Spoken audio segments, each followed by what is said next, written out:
नमस्कार दर्शक मित्रों, आप देख रहे हैं जीपीएमसी न्यूज़ 24/7 लाइव। સંત શ્રી દોલતરામજી મહારાજ આશ્રમ ધામડી મુકામે વડીલોના વૃંદાવન કાર્યક્રમ યોજાયો।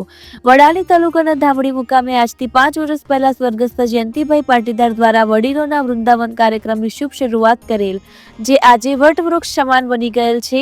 ખેડબ્રહ્મા, વડાલી અને ઈડર તાલુકાના 60 વર્ષથી ઉપરના લગભગ 450 જેટલા વડીલ માતાઓ અને ભાઈઓ દર શનિવારે 9 થી 12 કલાક દરમિયાન આશ્રમ મુકામે એકઠા થાય છે અને ત્યાં ભજન, કીર્તન, સત્સંગ અને જુદા જુદા સંતો દ્વારા સંતવાણી પીરસવામાં આવે છે।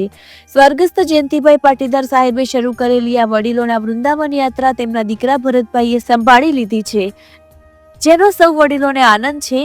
આચાર્ય શ્રી સુરેશભાઈ પટેલના જન્મદિવસની ઉજવણી સાથે આજના ભોજનદાતા તાદલિયા કંપાના રમણભાઈ સવગણભાઈ પટેલનું અભિવાદન કરવામાં આવેલ। આજના વડીલોના વૃંદાવન કાર્યક્રમમાં મોટા મણીરામ મહારાજ, ધુડારામ મહારાજ, જેતી હાઈસ્કૂલ ખેડબ્રહ્માના આચાર્ય શ્રી સુરેશભાઈ પટેલ, સંત શ્રી ધુડારામ મહારાજ, સંત શ્રી દશરથસિંહજી બાપુ, રગજીભાઈ પટેલ, રવજીભાઈ શ્રોફ, નાના મણીરામ મહારાજ, કિસાન સંઘ પ્રમુખ શ્રી શામળભાઈ પટેલ, શ્રી એમ કે રહેવર દ્વારા સત્સંગનું રસપાન કરાવવામાં આવ્યું હતું। વડીલોના વૃંદાવન કાર્યક્રમમાં પાયાના પથ્થર તરીકે જેઓ નિરંતર સેવા આપી રહ્યા છે તેવા શ્રી શંકરભાઈ પટેલ, શામળભાઈ પટેલ, મણકાભાઈ પટેલ, સોમભાઈ પટેલ, અરવિંદભાઈ પટેલની સેવાઓને ક્યારેય ભૂલી શકાય તેમ નથી। સમગ્ર કાર્યક્રમનું સંચાલન દશરથજી બાપુ દ્વારા કરવામાં આવેલ।